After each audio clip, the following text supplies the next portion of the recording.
Bonjour et bienvenue. Vous écoutez Marqueur, votre podcast 100% PME et marketing durable. Pourquoi ? Parce que le marketing durable, c'est le marqueur de la bonne santé de votre PME.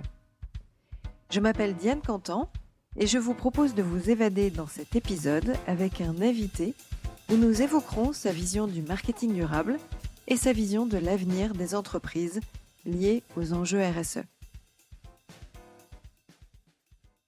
Pour tous ceux qui ont déjà écouté quelques-uns de mes épisodes, vous savez désormais que j'aborde différents sujets liés à la stratégie et au quotidien d'un DG et ou directeur, directrice, marketing, communication digitale avec le prisme du responsable et du durable.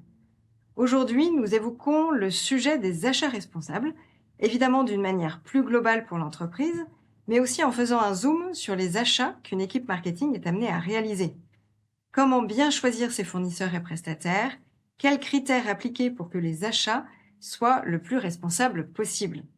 Et donc, pour répondre à ces questions, j'ai fait appel à quelqu'un qui connaît bien le sujet. Bonjour Marion. Bonjour Diane. Je te laisse te présenter, en tout cas pour nos auditeurs, qu'ils apprennent un peu mieux à te connaître. Bonjour à tous. Merci de m'avoir proposé de participer à ce podcast. Eh bien, moi, je suis entrepreneur. Je suis à mon compte. J'ai monté une société qui s'appelle MCare, Conseil et Formation, et j'accompagne des entreprises à mettre en place des processus sur les achats responsables, à mettre en place leur démarche, à les aider à répondre aussi à des appels d'offres, à définir des critères. Et j'ai une appétence particulière sur les droits humains dans les chaînes d'appro, et j'essaie d'aborder ces sujets le plus que possible à travers aussi la mise en place du devoir de vigilance. Et tout ça, ça fait suite à une quinzaine d'années d'expérience avec un parcours plutôt corporate dans les achats, au sein de grands groupes internationaux dans la banque ou dans le tourisme. Puis comme je suis quand même quelqu'un de très rêveur, très idéaliste, j'ai décidé de me convertir il y a maintenant 7-8 ans dans le domaine de la transition écologique et solidaire. Et justement, par rapport à ton podcast, le point déclencheur, ça a été un appel d'offres sur les goodies où j'ai dû acheter des goodies et notamment du textile l'année du Rana Plaza et où je me suis rendu compte en fait que potentiellement je pouvais peut-être aller à un moment donné acheter un t-shirt à moins d'1 € qui venait de cette usine et que mon fournisseur de l'époque avait beaucoup de mal à me retrouver les certificats d'audit. Donc c'est un peu parti de ça. Mauvaise année là. Voilà. Et à partir de ça, déjà que ça m'intéressait ces sujets, j'ai voulu commencer à me spécialiser sur ces sujets d'achat responsable et ensuite après droit humain et environnement. Et puis on a plein de sujets en commun et en tout cas je t'ai rencontré grâce à Bella et à l'association Point de Mire puisqu'on anime ensemble, ça nous est arrivé, à l'atelier du climat, des ateliers pour sensibiliser les jeunes générations sur l'univers du numérique responsable. Donc c'est un peu notre point commun à toutes les deux, même si moi mon sujet c'est plutôt le market, toi c'est plutôt les achats, mais on a aussi cette dimension transition écologique, sensibilité auprès de la planète et des futurs que l'on a en commun. Alors, si on commence dans le dur sur notre sujet, quelle définition tu donnerais aux achats responsables ? C'est quoi réellement un achat qui est responsable ? Alors, il y a la norme ISO 20400 qui donne une définition officielle qui est un achat en fait dont les impacts environnementaux et sociaux sont le plus vertueux possible et qui limite les risques sur l'environnement. Et cette norme, elle dit aussi que les achats responsables, ils font partie intégrante de la RSE. Donc ça, c'est la définition officielle qui a été négociée. Il y a d'autres prismes que ça, parce que finalement, les achats responsables, pour moi, il y a plusieurs volets. Il y a le volet produit. Qu'est-ce qu'on achète ? Est-ce que j'ai vraiment besoin de ce produit ou pas ? Donc ça, c'est un achat responsable déjà. Il doit vraiment poser la question du juste besoin. Et c'est aussi ce que dit cette norme, mais c'est primordial. Et puis après, il y a tout le volet procédural. Est-ce qu'il y a des critères ? Comment j'achète en fait finalement ? Et après, il y a tout un volet lié à la relation auprès de qui j'achète et comment je nourris cette relation avec mes fournisseurs. Puisqu'un achat responsable, il est aussi dans la manière dont on va traiter ses fournisseurs. Donc c'est une réponse un peu à multidimension, quoi. Tu es en lien de toute façon avec tous les services dans l'entreprise, que ce soit l'axe juridique en même temps financier, puisque Mmh. c'est en lien avec les budgets et puis là tu abordes, le comment je gère ou comment je traite, mon fournisseur, mais c'est aussi dans un aspect, DAF et comment je le paye. Et puis il y a aussi Exactement. cet Mmh. accès, market avec, quel type de prestat je choisis Oui, et pour quel, type de solution. Est-ce qu'elles sont réellement utiles ou pas, quoi? c'est clair. C'est un peu ça. Et alors quels sont les enjeux, selon toi, d'achat, responsable? Il y a des enjeux, bah, évidemment de la transition écologique, et sociale. Enfin, aujourd'hui, enfin, tu sais, on peut tous les citer, hein, les limites planétaires dépassées, la rareté des ressources, le fait que, en plus, en ce moment, on est dans un contexte, d'inflation avec l'augmentation des prix et cetera. Des enjeux, qui sont aussi liés, du coup, aux mêmes enjeux que la fonction achat, puisque dans un monde où il y a moins de ressources et un monde où elles sont plus chères, hein, pour pas que la fonction achat se retrouve à être une fonction qui s'entrique au skilling comme ça peut être pendant des années et qui pressurise ses fournisseurs, bah, les achats doivent se transformer en achats responsables pour pouvoir répondre aux enjeux du monde en fait. Donc aujourd'hui, plus que juste la maîtrise des risques environnementaux et sociaux, qui bien sûr doit être intégrée et qui sont des enjeux de la fonction de réussir à se transformer en les intégrant, c'est aussi comment ces achats ils participent à créer de la valeur de manière à avoir un impact positif, aussi bien sur l'environnement que en réduisant des matières ou en faisant autrement, en allant sourcer différemment et aussi bah, comment faire en sorte d'avoir un prix juste en fait et de permettre à des fournisseurs de vivre correctement sans non plus bien évidemment il y a toujours ce truc chez les acheteurs de vouloir négocier Au le prix au maximum? maximum. Mmh. Enfin, en tout cas, pas au maximum, mais il y a souvent des objectifs de performance financière. Et donc, en conciliant des objectifs avec vraiment quelque chose de juste pour le fournisseur en face. Donc ça, c'est vraiment un enjeu. Et puis, un autre enjeu, c'est en RSE, on parle beaucoup d'intégrer les parties prenantes. Et en fait, il y a un vrai enjeu de confiance et de collaboration avec ses fournisseurs. Puisque l'acheteur, en fait, tout seul, il fait rien. Il est vraiment en lien avec ses fournisseurs. Et il y a un vrai enjeu humain, en fait, à cette fonction pour la sortir d'une logique. On va parler après de critères, de procédures, etc. Mais ça doit pas être que ça doit aussi aller plus loin. Et ce qui va dans la pérennité, ensuite, de la relation, d'une part, et puis la pérennité des entreprises qui, potentiellement, sont plus petites que, l'entreprise qui achète. Enfin, c'est de pouvoir, aider l'ensemble de la chaîne, Mm. le plus sereinement possible. Oui, tout à fait. Dans le Heu, respect des délais de paiement et faire en sorte que le fournisseur, bah, lui, soit payé dans les temps et puisse rémunérer aussi ses collaborateurs. Et d'ailleurs, il y a la charte des achats responsables à la base, qui a été créée par la médiation des entreprises qui a, pendant la crise de 2008, pour inciter bah, les grands groupes à faire en sorte de d'abord travailler sur la relation fournisseur et les délais de paiement face aux défaillances en fait, des PME, etc. Donc en France, c'est vraiment rentré par ce volet-là à la base. selon toi, quelles sont les orientations qu'un DG d'une TPE ou PME, devrait prendre en compte, pour aller dans ce sens des achats, plus responsables? Déjà, c'est un peu comme tout. Je pense qu'il doit identifier ses enjeux. Qu'est-ce qu'il achète, auprès de qui, bien identifier ben, son écosystème. Donc c'est lister Euh, tous ses fournisseurs, ça commence, un peu Bah, comme ça ça? commence par savoir qui sont ses fournisseurs, où est-ce qu'ils sont situés, quels sont les enjeux environnementaux et sociaux qui peuvent s'y attacher. Et puis voir aussi par rapport lui à bah, sa stratégie, sa raison d'être ou les propres valeurs, ce qu'il défend, en fait, finalement, de se dire, OK, est-ce que quand je fais un achat, je suis congruent avec ma stratégie RSE ou ma raison d'être?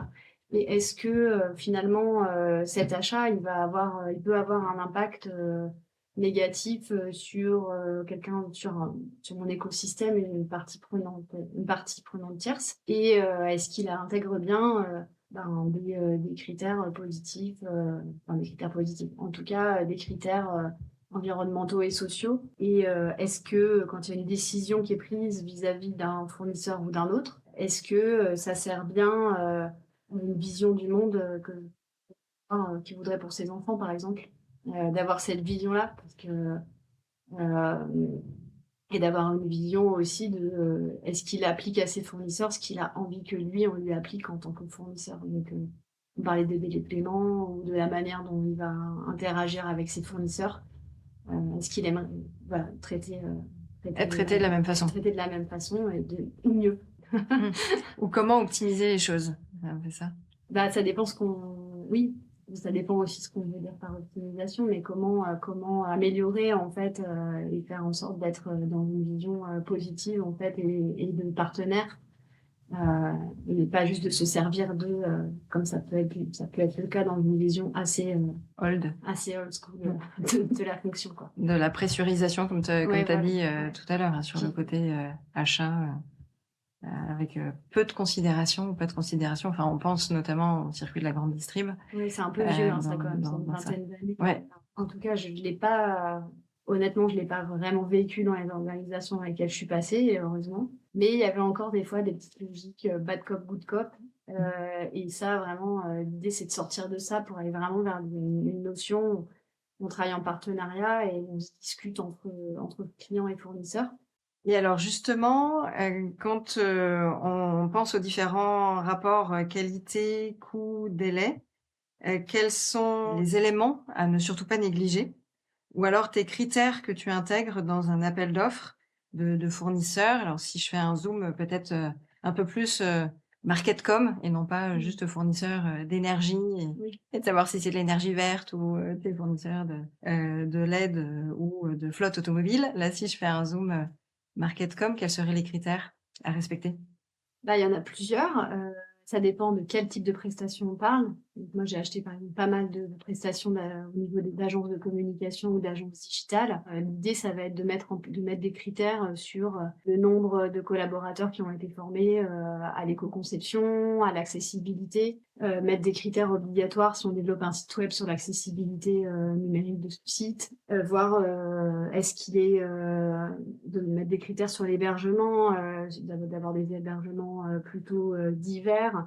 On peut mettre aussi des critères sur tout ce qui est lié, si on va travailler par exemple dans l'événementiel, à tout ce qui est normes. Est-ce que pour l'événementiel, est-ce que ça suit la norme 20121 Est-ce que si on va acheter des campagnes avec de l'impression, est-ce que les papiers sont bien issus de sources renouvelables, etc. Et puis il y a aussi un sujet lié au greenwashing des campagnes et à la responsabilité de la campagne quand on achète de la com. De se dire est-ce que ma campagne elle sert une vision du monde qui va entre guillemets dans le bon sens, donc je mets des guillemets. Quand on fait un choix, je pensais l'autre, je sais pas si c'est peut-être un peu peut-être hors sujet, mais je passais dans le métro la dernière fois et je voyais une publicité pour plateforme de livraison qui d'ailleurs s'est fait épingler pour les pratiques de droits humains avec de violation des droits humains de populations notamment immigrées qui proposait en fait de commander et de fidéliser ses clients en commandant encore plus de burgers. Et à côté de ça, la pub d'à côté, c'était une plateforme en ligne et le message, c'était l'important, c'est de gagner. Est-ce que ces messages-là, en fait, ça sert la transition, en fait? Est-ce qu'on peut essayer si on doit utiliser et qu'on décide d'utiliser ces produits, est-ce qu'on peut essayer de proposer une autre vision? Donc c'est aussi s'assurer que les créatifs aient bien été formés à ces enjeux de transition et de transition, mais aussi de biais sur les genres, d'alimentation, tous les sous-sujets en fait. Donc je pense qu'il y a un vrai sujet sur la formation des équipes dans les agences, sur les procédés, ensuite de la conception d'un événement site web. Donc est-ce qu'il y a bien de l'éco-conception qui est faite? Et puis après, si on doit acheter des goodies, s'assurer de la traçabilité, s'assurer qu'il y a bien eu des audits sociaux, etc. Donc ça, c'est sur le fond. Et puis après, sur la forme, il y a d'autres, c'est pas tant des critères, mais c'est plus une manière de faire où il y a des associations qui ont inventé des chartes pour bien lancer un appel d'offres et faire en sorte d'avoir un impact, de réduire son impact négatif. vis-à-vis de l'écosystème même des agences. Donc, l'Union des annonceurs et la ACC, j'ai oublié je sais pas si toi tu connais. Définition de l'acronyme. Ouais, de la définition de l'acronyme. On lançait, ça remonte un peu maintenant, une initiative qui s'appelle la Belle Compétition et qui incitait en fait, je pense qu'elle est encore valable, qui incite les marques et les annonceurs à faire en sorte de lancer des compétitions justes vis-à-vis de l'écosystème des agences, qui sont beaucoup de petites PME, qui travaillent aussi avec énormément de freelance, etc. Donc, par exemple, laisser des délais suffisants dans les agences, être transparent sur les budgets ou les fourchettes budgétaires, pour pas que l'agence, elle bosse et pour rien, en fait, parce qu'elle est à côté de la plaque en termes budgétaires, de faire en sorte de rémunérer les agences quand il y a des créas qui sont proposées, ou d'autoriser la réutilisation dans le secteur d'une créa proposée qui n'a pas été retenue pour un appel d'offres. Enfin, ce genre de choses. Et ça, c'est aussi un mindset à avoir côté annonceur qui va plus loin que la mise en place de critères. Et les annonceurs sont pas encore tous informés de ces démarches-là, ou en tout cas, ils attendent des critères ou différents retours de propositions dans les soutenances avec plein de créas, etc. Enfin, moi, je l'ai encore vu il y a pas longtemps, alors qu'il y a vraiment du taf, du temps qui derrière sera pas rémunéré. Donc effectivement, c'est un peu en train de changer encore dans cette démarche-là d'agence et d'annonceurs. Donc c'est plutôt pas mal. Là, dans l'exemple que tu as cité sur la pub, c'est un vrai questionnement que tu lances avec tu ouvres la porte auprès de la RATP et de la régie publicitaire de la RATP en disant comment est-ce que vous choisissez vos pubs qui sont affichées dans le métro, ou en tout cas comment elles sont affichées aujourd'hui. Et je suis sûre que demain ou dans 5 ans ou dans 10 ans, on se dira mais comment est-ce qu'on a pu encore mettre des pubs comme ça en 2020, 2023, alors que ça va un peu à l'encontre. Je pense qu'ils ont des engagements en plus dans ce sens, donc ça a dû passer à la trappe. Ouais, c'est passé à côté. Bref, donc on ne citera pas les marques des annonceurs qui étaient dedans, mais c'est un message pour la RATP. Donc aussi bien pour s'il y a une personne qui est dédiée aux achats, ou alors sinon si on est dans une plus petite structure et c'est le responsable ou le directeur market qui va gérer ces critères-là. Et ensuite, quels sont les KPI, les indicateurs à suivre? Déjà, il faut que ces critères ils soient importants. C'est-à-dire qu'en gros, si dans les grands groupes en général, on met des poids. Et donc, en général, on aime bien dire qu'il ne faut pas que la RSE ou les critères RSE soient en dessous de 20% ou 10%. Il faut que ce soit significatif dans le choix, que ça puisse vraiment peser. C'est pas juste là pour faire... Si c'est pour faire du joli et que ce soit juste une procédure, ça sert à rien. Donc, Et ça, vraiment... tu sens que ce virement ou ce poids au niveau de la RSE a été pris en compte il y a combien de temps? Et est-ce que tu penses que ça va encore augmenter sur les années à venir? Moi, j'ai vu l'évolution dans ma carrière d'acheteuse parce que il y a au tout début, donc il y a une quinzaine d'années, il y en avait soit pas, soit c'était moins de 2-3%. Enfin, on a commencé un peu léger et je suis allée jusque 20% dans mes appels d'offres. Il y a même des fois où ça a été d'abord le critère RSE, notamment sur le papier qui avait pesé en premier lieu, où on avait justement fait les audits RSE avant de faire les enchères. Enfin, bref, donc c'était vraiment la logique inversée. Donc je pense que ça bouge. En plus de ça, maintenant, avec la loi AGEC et la loi climat et résilience, les collectivités locales vont devoir s'y mettre.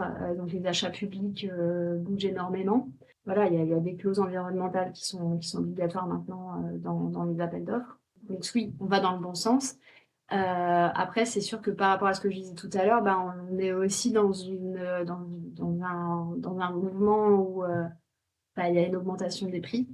Donc jusqu'où ça peut aller, T'as pas encore cette vision-là. J'ai pas cette vision.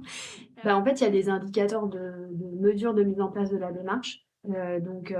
Où on peut se dire, au niveau d'une équipe, est-ce que mes acheteurs sont bien formés aux achats responsables ou ont été à minima sensibilisés. Donc ça peut être un type d'indicateur. Et puis après, il y a surtout des indicateurs au-delà des indicateurs de mesure d'avancement et du déploiement. C'est plus d'aller regarder combien j'ai de fournisseurs qui font partie du secteur de l'économie sociale et solidaire? Est-ce que j'ai des fournisseurs qui sont des entreprises à but d'emploi? Est-ce que j'ai du secteur adapté au sein de mes fournisseurs? Pareil, quand on va acheter des produits spécifiques, est-ce qu'ils sont bien labellisés? Enfin, regarder le nombre de produits sur un catalogue de goodies, par exemple, bon, même s'il faudrait pas en acheter, ça c'est ma vision. Au pire des cas, regarder si c'est labellisé ou à minima produit localement. Et puis essayer de regarder aussi les volumes confiés au secteur de l'ESS.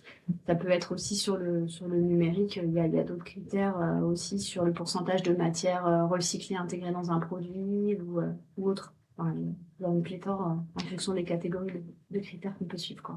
Et là, c'est le travail en binôme avec l'équipe market sur l'analyse du cycle de vie du produit, du coup le cercle vertueux du produit en disant voilà quelles sont les matières premières, d'où ça vient, quels sont les composants de mon produit, ou si je suis sur un service, de quoi j'ai besoin pour réaliser ce service, et de se dire comment on peut le rechallenger, l'optimiser, changer, recycler, utiliser des matières un peu différentes, et donc faire en sorte que l'équipe achat retravaille aussi cette dimension-là et se rechallenge sur ce qui peut l'être pour être dans une boucle plus vertueuse. Oui, en fait, c'est vrai que je l'ai pas dit, mais un achat responsable doit prendre en compte l'intégralité des étapes du cycle de vie. En fait, c'est tellement évident, mais c'est dit. bien de le redire quand même. Donc effectivement, sur l'amont, vraiment l'amont, ce qui est important, c'est de regarder est-ce que traçabilité sur les produits, et jusqu'où c'est remonté au niveau de la chaîne. Est-ce qu'il y a une démarche sur les droits de l'homme qui a été mise en place? Est-ce qu'il y a une cartographie des risques? Sur le sujet matière, d'où viennent les matières? Donc ça, c'est lié à ce sujet-là. Et donc c'est là où on peut regarder s'il y a bien des certifications. Et après, sur chaque étape, on peut travailler sur la matérialité finalement de l'étape du cycle de vie. Donc en matière évitée. Alors là, en ce moment, la grande tendance, c'est calculer le scope 3 en termes de CO2. C'est intéressant. Ça permet de rentrer dans les engagements des grands groupes sur la décarbonation d'un portefeuille d'achat. Pour les petites entreprises, c'est un peu plus compliqué parce que ça coûte cher de se former à calculer son bilan carbone ou son empreinte carbone. Donc c'est aussi regarder finalement comment on peut travailler sur des matières qui soient plus simples, des monomatières, des produits qui soient réparables. On peut aussi, au-delà de mettre en place des critères, intégrer dans des cahiers des charges, s'assurer en fait que son produit va pouvoir durer dans le temps. Alors c'est moins dans le cas, là je parle beaucoup, quand je parle de ça, j'ai en tête le numérique.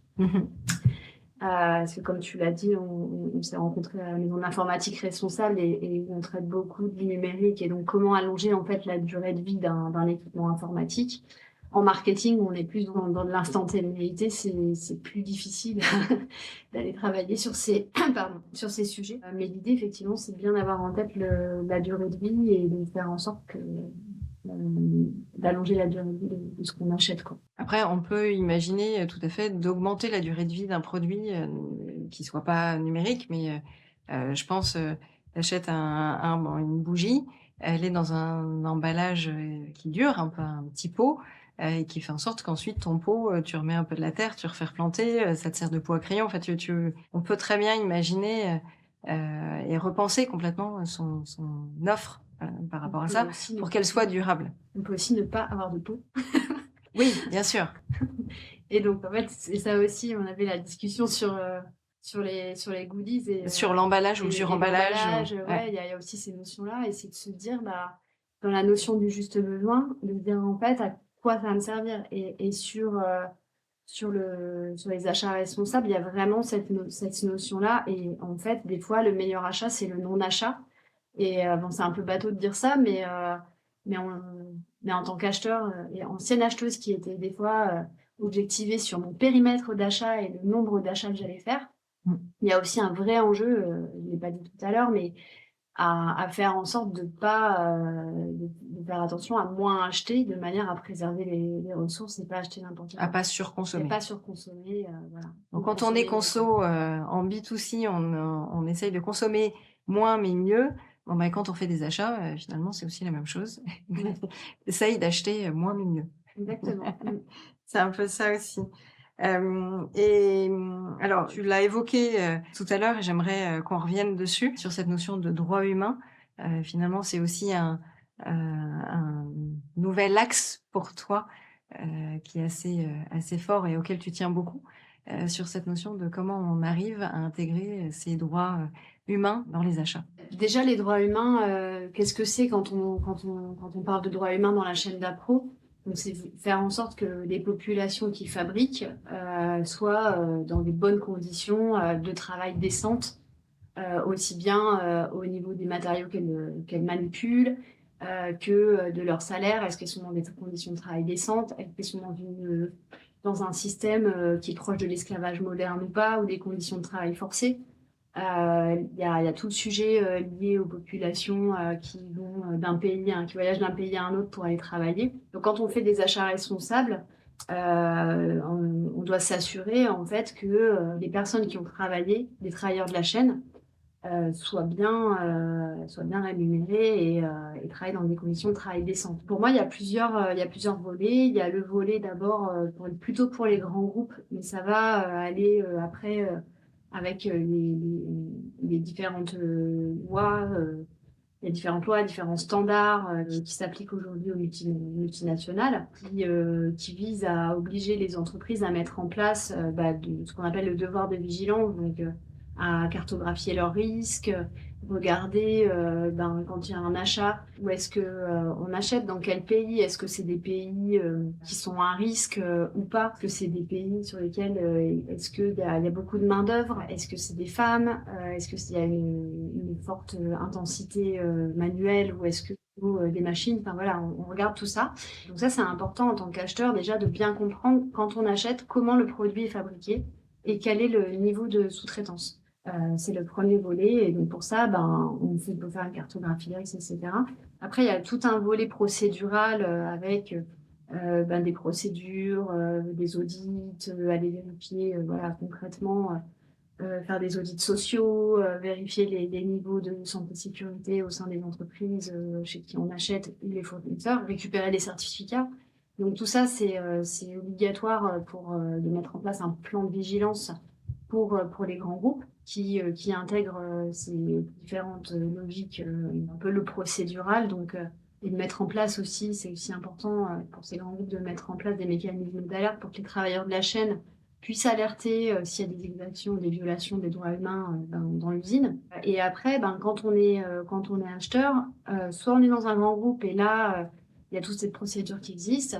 Si on est dans une PME et que c'est beaucoup plus compliqué, c'est juste, ça va être de demander à ces fournisseurs, est-ce qu'ils ont mis en place, est-ce qu'ils ont mis en place des audits sociaux, est-ce qu'ils ont mis en place un mécanisme d'alerte ou des mécanismes de dialogue en fait avec les travailleurs de la chaîne, comment sont rémunérés et comment sont recrutés les travailleurs, est-ce qu'il y a des programmes et après sur certains sujets, est-ce qu'il y a des programmes avec des ONG ou est-ce que l'entreprise elle participe à des initiatives sectorielles. Il y a pas mal d'entreprises qui travaillent sur des programmes living wage, sur le travail décent. Un exemple que j'aime bien citer, c'est Fairphone. C'est Agnès Crépé qui en parlait justement dans une conférence auquel j'avais participé avec Mir, et ce qui expliquait en fait comment ils avaient mis en place avec des ONG locales sur une chaîne d'approvisionnement, sur la chaîne de fabrication des Fairphone, un questionnaire vis-à-vis des ouvrières et comment finalement elles s'étaient rendues compte qu'en augmentant un tout petit peu le salaire et en se partageant une enveloppe avec un système de tontine, en gros elle expliquait comment elle avait mis en place un système de salaire décent sur la chaîne de fabrication du smartphone.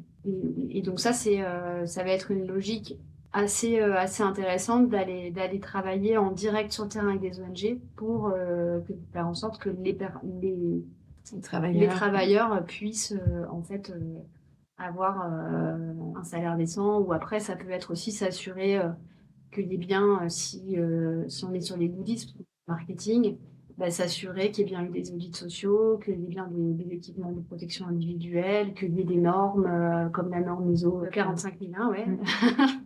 45001, voilà, soient bien mises en place, etc. Ou SA 2000. Et alors là, dans les exemples que tu as cités avec les problématiques de droits humains, il y a beaucoup l'international.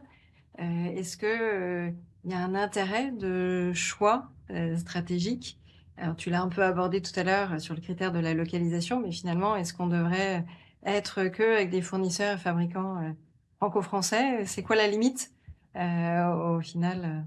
Bah, la limite, je pense qu'on la connaît tous, il y a un problème d'industrie, hein. C'est-à-dire qu'aujourd'hui, on a beaucoup délocalisé, donc il y a des compétences qu'on n'a plus.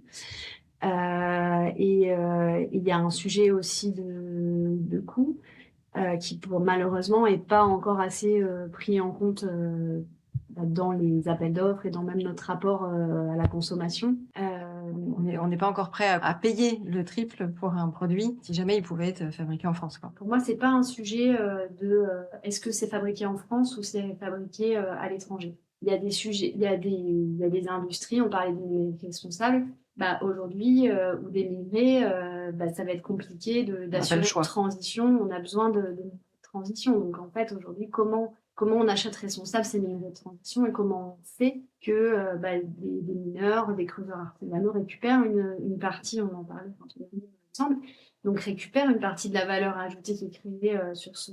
Donc je pense que c'est plus une notion de comment on fait pour que ce soit juste vis-à-vis des populations et que ça leur serve, que ce soit fait en France ou à l'international. Moi, à la base, j'ai un diplôme, c'était BTS Commerce International. Donc je fais partie de cette génération qui a cru à la mondialisation et qui ne voyait encore un autre point commun. Voilà. Non, je savais pas ça. Et donc, en fait, j'aime voyager, j'aime être en contact de culture. Et qu'on importe une partie de ce qu'on achète, ça te choque pas. Ça me choque pas. Après, c'est ne pas retomber dans un système où on va aller exploiter ces populations, en fait, et qu'il y a un partage de la valeur. Et donc, pour moi, c'est ce sujet-là. Et après, il y a le sujet en fait, des normes. C'est que quand on achète, on parlait des t-shirts ou des hoodies, etc., quand on achète quelque chose qui est fabriqué à l'autre bout du monde, dans des conditions, dans une usine où effectivement les travailleurs sont mal payés, il n'y a pas de santé et sécurité, j'ai pas envie d'aller participer à ça. Par contre, je pense qu'effectivement, quand on réintègre les coûts environnementaux, les coûts sociaux, et si on revient si on prend en compte l'ensemble du cycle de vie et qu'on regarde vraiment les coûts cachés, un peu à ce qu'a fait ces petits patrons sur le lait, ou ce que font des marques comme 1083 sur le textile, où on essaie de relocaliser. Bah, si on travaille comme ça, là, à ce moment-là, ça va me sembler pertinent, oui, d'acheter en France parce qu'on va être sur un prix qui est correct. Mais la notion du Made in France versus délocalisation. Le débat n'est pas là. Ouais, j'ai du mal à. Ouais, mais c'est pas de souci, ça me va bien aussi. Puis cette notion de prix juste, c'est aussi du market, hein. Il n'y a pas que les goodies dans le market. Oui. La notion du prix fait partie des éléments de marketing mix. Le prix juste et intégrer tout cet ensemble, ça fait partie aussi d'une stratégie market en amont qui est importante. Et ça, j'en parle dans mon deuxième épisode sur le marketing mix, justement, avec les 4 P et les autres. Ok, est-ce que tu as d'autres points que tu aurais voulu évoquer sur ce vaste sujet des achats et des droits humains? Ou est-ce qu'on passe à ma partie avec les questions classiques que je pose à mes invités en fin de session? Allez, on peut passer à la suite. Allez, passons à la suite. Alors, tu sais que mon podcast, et mes auditeurs commencent à le savoir aussi, se nomme Marqueur, M-A-R-K, du marketing, et le EUR, O-E-U-R du cœur, qui aborde le marketing durable, marqueur de la bonne santé des entreprises. Et parce que quand on fait du marketing avec le cœur, on embarque tout le monde de façon plus durable. Ça t'inspire quoi? Moi, j'ai appelé ma société MK. dans l'idée aussi de prendre soin et donc je pense qu'effectivement dans toute démarche de transition, il y a une démarche aussi un peu personnelle et donc je trouve que c'est assez inspirant en fait de se dire que on peut à la fois avoir des convictions donc prendre soin ou travailler avec cœur, etc. et les mettre au profit de l'entreprise. Et la semaine dernière, donc j'étais au Mouvement Impact France, il y avait une conférence de Dominique Steller qui a fondé une chaire UNESCO à Grenoble École de Management, une chaire avec l'UNESCO, une chaire sur l'économie de la paix. Et justement, lui, il posait la question est-ce que on peut créer de la valeur sans créer de violence? Et il prônait en fait le fait d'essayer d'être en cœur à cœur dans les décisions qu'on prend au niveau de l'entreprise, pour justement avoir des décisions qui permettent d'être alignées avec soi-même et ce qu'on voudrait de bon pour le monde. Donc et ça rejoint un peu ce qu'on disait tout à l'heure sur la raison d'être et puis comment prendre des décisions, c'est que finalement, si on prend des décisions un peu moins avec sa tête et peut-être plus avec son cœur, même si on reste dans une logique d'entreprise et qu'on écoute ces petites voix-là, ça permet aussi à un moment donné de savoir ce qui est bon ou pas sans tomber dans un bisounours, Dans un monde de bisounours. J'allais prendre le même exemple. Mais voilà, voilà. Donc je trouve ça inspirant. Ok, merci pour cette inspiration. En tout cas, c'est un peu le but aussi de ce podcast, de pouvoir inspirer, sensibiliser et penser différemment. En tout cas, apporter cette petite touche humaine, écologique, sociale, environnementale. Et justement, est-ce que tu as un éco-geste que tu aimerais partager et que tu conseillerais peut-être aux auditeurs? Ouais, alors je me marre parce qu'en fait, j'ai dit que c'était pas un monde de bisounours et mon éco-geste. C'est un peu. Donc je pensais en chez Responsable, on parle beaucoup de l'acronyme BISOU, Ouais. qui Alors pour est ceux assez qui connu, connaissent pas, hein. Ouais, c'est assez connu. Donc c'est un acronyme qu'on utilise beaucoup. Donc c'est pas se faire des bisous. C'est chaque lettre en fait représente un réflexe à avoir dans son rapport à la consommation pour éviter le consumérisme et de tomber dans les achats compulsifs ou les besoins artificiels. C'est valable à titre perso, mais ça on peut l'adapter au niveau pro aussi. Donc j'aime bien des fois le citer en cours ou en formation. Donc le B c'est pour besoin. Donc je vais dire est-ce que j'en ai vraiment besoin, quel est mon juste besoin. Le I c'est est-ce que c'est quelque chose dont j'ai besoin immédiatement ou pas? Est-ce que je peux différer mon achat? Ça permet de laisser un temps, des fois, de dire peut-être pas et de voir les choses autrement ou d'emprunter, de voir si on peut faire différemment. Semblable pour le S, est-ce que, donc là, ça rejoint la notion de fonctionnalité. Est-ce que j'ai vraiment besoin de cet objet ou de cette prestation? Est-ce qu'il n'y a pas quelque chose qui permet de le faire?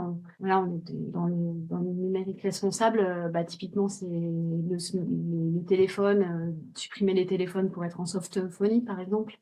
Donc ça va être des choses à faire. On a beaucoup parlé de traçabilité. Enfin, j'avais pas forcément employé le mot, mais le O, c'est pour origine. D'où vient mon produit? Où est-ce qu'il a été fabriqué? Est-ce que je suis dans un pays qui respecte les droits humains ou les viols, typiquement? Est-ce que donc ça, c'est d'où ça vient? D'où ça provient? Et puis, le U, c'est pour l'utilité. Je pense qu'on l'a un peu évoqué aussi. Est-ce que finalement ce produit va m'être utile à moi et à la société et est-ce que c'est du primordial? Donc, c'est avoir ces petits réflexes-là. Et puis, pour ceux qui n'arrivent pas à avoir ces petits réflexes-là, c'est un peu comme le réflexe Yuka, mais version sans appli, quoi. Voilà. Ok, merci pour cet éco-geste et cet acronyme. Bisous. Est-ce que tu penses à un invité que tu aimerais que je convie à un prochain épisode de Marqueur? Ouais, j'ai pensé à un ami que j'ai rencontré au Schumacher College, qui est d'ailleurs un super lieu, on va aller voir sur la transition écologique, qui est situé à Totnes, dans la ville en transition, c'est au UK, enfin c'est au Royaume-Uni, qui s'appelle Maxime Barluet de Beauchesne. Et lui, il travaille beaucoup sur justement questionner toute sa raison d'être, questionner ses valeurs, comment je peux mettre mes valeurs au profit de l'entreprise, tout en me respectant ce qui vient de mon cœur, on est dans marqueur, et respecter mon rythme. Et j'aime beaucoup son travail, donc C'est une bonne idée. ça peut être une bonne Un idée. bel axe. Voilà. Bon, super. En tout cas, merci beaucoup, Marion. Je pense que là, on y voit un peu plus clair sur les achats responsables et quelles sont les bonnes pratiques à adopter, les critères, les indicateurs à suivre, éviter, former. Hein, tu as pas mal parlé de formation, de sensibilisation de l'ensemble des équipes et d'être alerté sur tous ces points-là. Évidemment, l'axe droit humain, c'est pas que ce que l'on voit et le contact que l'on a avec l'interlocuteur en direct, mais c'est aussi de savoir tout ce qui se passe derrière, tout ce qui est caché ou ce qui se passe dans d'autres pays. Donc, c'est d'être vigilant sur toute cette partie-là. Et il y a 2 choses que je veux vraiment réinsister, sur lesquelles je pense que j'ai pas forcément super insisté. C'est le fait que c'est vraiment important, là on était vraiment en contexte de PME, mais vraiment important en fait que ce soit aligné avec toute la stratégie de la boîte, de manière à ce que ce soit pas des achats responsables à côté, mais que ce soit intégré et que ce soit vraiment porté par le patron et que les objectifs des acheteurs soient les mêmes que les objectifs des de transition commerciaux, et des prescripteurs internes. Et vraiment, je voudrais réinsister sur l'aspect du coup collaboration avec son prescripteur interne, avec qui a les budgets et qui au final va décider. J'ai pas assez parlé d'eux parce que c'est quand même eux qui mènent aussi la barque. C'est un travail d'équipe et vraiment le gros travail de confiance, de dialogue avec ses fournisseurs qui permet de faire bouger les lignes. Eh ben c'est parfait sur cette prise de parole et en tout cas sur cette valorisation des achats en binôme avec le market, les décideurs ou les décisionnaires ou ceux qui ont les budgets. Merci infiniment, Marion. Merci Diane, merci beaucoup pour ton accueil. À bientôt. À bientôt, au revoir. Merci d'avoir écouté ce podcast Marqueur. J'espère que les propos de mon invité vous ont inspiré. Si vous avez apprécié ces échanges, n'hésitez pas à vous abonner à Marqueur et à liker l'épisode. À très vite.